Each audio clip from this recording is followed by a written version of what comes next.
अभिनेता सलमान खानने सौदी अरेबियातील एका कार्यक्रमात बलुचिस्तान आणि पाकिस्तान यांचा वेगवेगळा उल्लेख केला।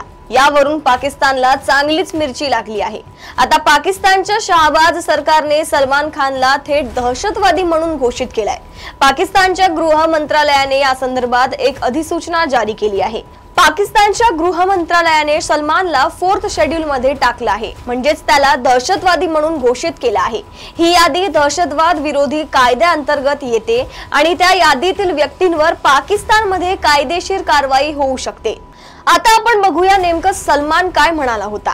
सध्याच्या घडीला तुम्ही जर हिंदी चित्रपट बनवला आणि तो तिथे म्हणजे सौदी अरेबियामध्ये प्रदर्शित केला तर तो सुपर हिट होईल। जर तुम्ही तमिळ, तेलुगू किंवा मल्याळम भाषेत चित्रपट बनवला तर तो शेकडो कोटींची कमाई करेल, कारण इतर देशांमधून विविध भाषिक लोक इथे मोठ्या प्रमाणात आले आहेत।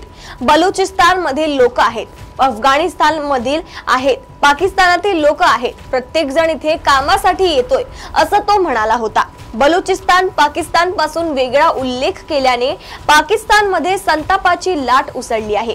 तर बलुचिस्तानच्या फुटीरतावादी नेत्यांनी सलमानच्या वक्तव्याचं कौतुक केलंय। बलुचिस्तानच्या स्वातंत्र्याची मागणी करणारे नेते मीर यार बालोच म्हणाले, भारतीय अभिनेता सलमान खानने सौदी अरेबियामध्ये बलुचिस्तानाचा उल्लेख केल्याने 6 कोटी बलुच नागरिकांना आनंद झाला आहे।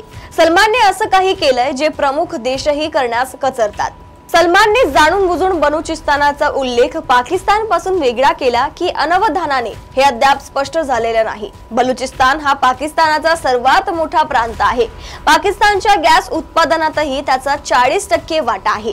या प्रांताचं धोरणात्मक महत्त्व असूनही पाकिस्तानच्या केंद्रीय नेतृत्वाने या प्रदेशाकडे सतत दुर्लक्ष केलं। यामुळे 1948 मध्ये पाकिस्तानमध्ये सामील झाल्यापासून त्यांची स्वातंत्र्य चळवळ सुरू झाली। अशाच माहिती जाणून घेण्यासाठी बघत रहा देशोन्नती। आणि अजूनही तुम्ही आमच्या चॅनलला लाईक, शेअर, सबस्क्राइब केले नसेल तर लगेच लाईक, शेअर आणि सबस्क्राइब करा आणि बघत रहा देशोन्नती। नमस्कार।